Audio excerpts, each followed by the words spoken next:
wouldn't mind to just see Nautilus here, or the Rakan, yeah. I mean, you mentioned it earlier, the lack of engage. Outside of, obviously, a Tryndamere can just run at you and a Camille can hookshot in. But picks in their individual lanes, right? Yeah, exactly. Like, you can get a lot of prio with this, especially with Pyosik being aggressive early. And obviously, Tryndamere is going to struggle pre-6 in this lane. Even with Diana here, like, he's not going to get a ton of help before Diana has her ult. We're going to just engage. What? Yep, Pyosik going to have to probably get out of there. He's still burning down. He's going to get killed for first blood, and Carrier will pick that one up with his Ignite. Oh, dear. Where was caught? Oh, no. Again, okay, he's going to have to flash to get out of the way of the grand entrance, but there's the flash in from Beryl, gets the knock up onto Gumayusi, who dashes to get himself out of the way. The root comes through from the Graviton, but Beryl is going to fall down first. Faker gets the inside track yet again, and the low health bars from T1 can't be capitalized on here, as Deft has heal. He has flash, but he wants to stay in. He grabs one kill, flashes over the wall. Owner is after him, and can the crescendum work? It will not, as the kills are both locked down, and T1 walk away victorious. T1 onto the Corki early. Yeah. Oh, Deft might actually get caught out here as Carrier has vision over the wall, flashes on in with the grand entrance. Great crash down though as Deft tries to keep himself alive. Red, white don't fight. They do manage to take him down, but it's a lot of AoE in here. Oh my goodness, it is a massacre. But DRX are going to reign supreme. That's all Beryl, man. All Beryl on that play there. The play in Beryl right there. Definitely playing this rel fantastically. Used to be the best friend of Samira back in the day, but we haven't seen that pairing. He loves connecting the hookshot to that particular rock, as now Carrier with the quickness does try and get on in there. Avoids the grand entrance really nicely, and now the circles come in. Faker will turn up as Zeus is going to get taken down. Pyosik as well. Some low health bars, but it's Faker that's getting all of these kills. Owner picks up one of them, and now Zeka is running for the safety, or theoretical safety, of this turret. Faker still has the ulti, though, as he slows the Corki down, gets the flash. He's going to have to wait for another Valkyrie, but I don't know whether he'll have it in time, and he won't. Faker picks up his third for the fight. Now, Faker still has flash. T1 have a difficult game ahead of them. It's definitely not impossible, but it will become more and more difficult as Zeka gets more and more money. And as you can see here, T1 trying to defend. Won't be able to stop Shirley from ripping this thing apart, but not a whole lot that T1 would have been able to do about it. DRX's job becomes even more tough, right?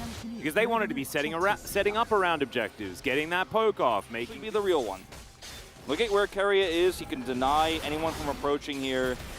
Yeah, once again, vision is gained from DRX, but it looks like it's just commitment here from T1 onto the Baron. Zeka nowhere near it, and the Baron is going to be secured for what looks like for free, but in goes Beryl. Great Magnet Storm onto threes. The Moonlight Vigil comes down as well. Faker gets exhausted, and Deft is absolutely obliterated, but on the rest of the fight, it is looking okay here for DRX until Gumayusi gets that S rank, and they just decide that they're going to win. Zeka still does a lot of damage as Wind Becomes Lightning comes in. Pyosik's there once more as that front line, but it's a good stun from the hookshot.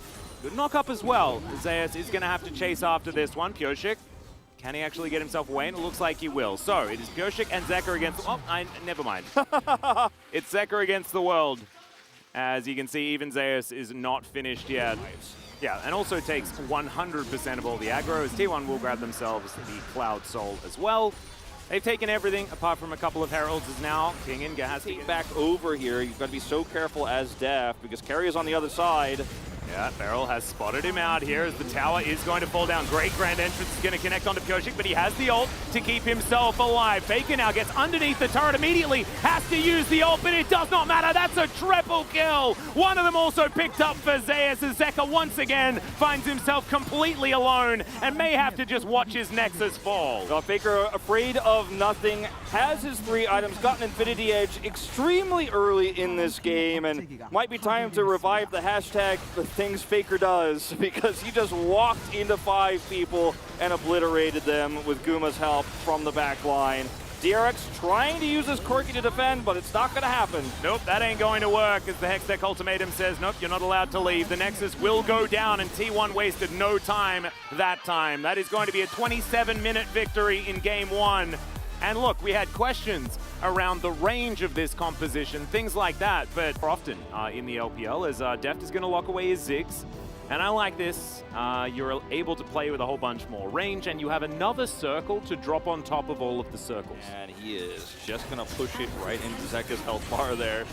Yeah, Barrel gonna have to get out, and oh dear, Def definitely in a lot of trouble. Understood that he was going to die, and so tried to get as much damage down as possible, and unfortunately... Here is Gumayusi and Carry Out with that wave timing you were kind of talking about are going to rotate up, but they pushed Zek out. They're going to collapse. Yeah, Track Repel comes on in there as Barrel crashes down towards Gumayusi, trying to get him out of there, but Carrier is not going to be so lucky. And T1 are going to take some plates where they can.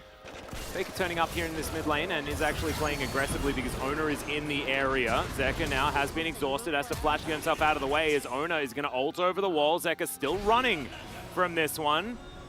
See whether he can actually keep himself safe as he okay, kills the blast cone and then dies. Yeah, it looks like a misclick there on clicking the blast cone. Probably one. You should have seen that as they walked over a ward. Pioshik's here, but this turret is basically gone, so Zeka needs to be very careful. Owner, that's not the right path to take.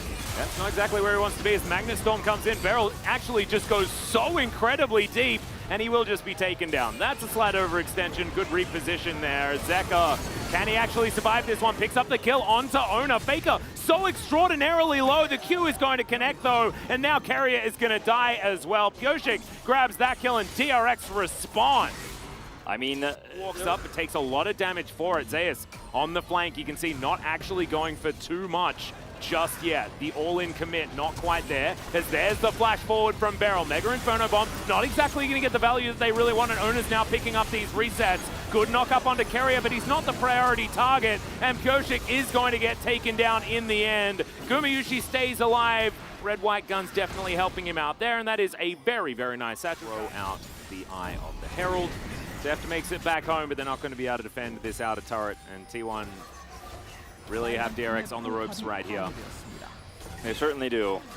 It doesn't get much worse than this, unfortunately, as Deft is just struggling to defend over here. The Observer zoom out really showcases the oppressive T1. That Chronicle was mentioning earlier, they just, when they get a lead, they grab on and they do not let go. Well, in goes Zeka, finds himself the ulti. There's the fear on Zeus as well, and he's basically out of the fight. Carrier is going to die first as the Moonlight Vigil goes entirely wide. And now Gumayusi, a bit of a sitting duck, as there's a Hextech ultimatum. Nothing he can do about it. Zeka almost dies, but that is 2 quick kills on the defense for DRX. Really, really big turn here for DRX off of a fairly big overextension from T1. You know, we were spotted there on the side. There's Beryl down to 50%. He's wanting to go, and you can see he's desperate to actually start this fight. There's now T1. They're just going to get themselves out of the area. Inner we'll turret. give this one up in trade for that inner turret, like you're talking about. So just taking what they feel is the better trade. Yep. Almost too low to engage. And Zeus, yeah, he's keeping them on the clock, and DRX getting more and more desperate. They are going to try and burst down this dragon, but they will have to say goodbye to a large portion of their base, as you can see. Teleport to come forward, and now the flank from the Fiora is on. Pioshik down very, very low, and Owner steals away the dragon. Cataclysm, the flash comes out, and Gumayusi doesn't have his anymore, but he stays alive for so long, eventually does fall down, and the Rel going to be traded as well, as Zeus diving over the top. He threw out the challenge, and immediately Def just exploded. As now Zeka, can he actually get enough of these fears to actually work out? And the answer looks like it's going to be no, as Kingan's going to go down. This could just be the ace, as the Vex nowhere to go. Zeus no mana, and so I think that Zeka will survive for the moment, but it looks like T1 have Baron on their mind. Yeah, easy Baron follow-up here. The steal on the Drake is nice, but honestly, DRX in such a bad position, even if they had secured the Drake there, it's not really a win for them. The reason why this fight happened this way, the 2 things we were talking about, the Corki poke and the Zeus push, is why DRX felt pressured to look for any type of engage there and try to force the Drake so T1 would come to them. The problem is that Kingan did not have teleport, so he had to walk down, which gave so much extra time to Zeus, who did have his teleport available. Oh, look at the gold. Zeka is the first one at less than 10K here across the graph. And now, like, the best thing that you can look at as a DRX fan is, like, can they make it past 30 minutes?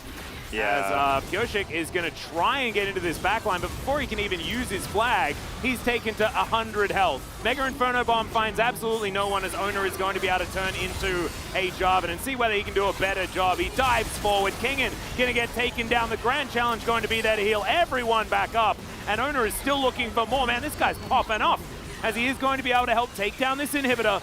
And T1, we'll see whether they stay for the end or whether it is just going to be another reset, but I have a feeling that they probably have enough to just win this game right here.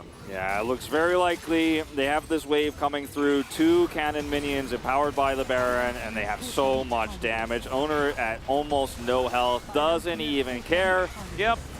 And Gumushi flashing forward because he can. He may as well use it.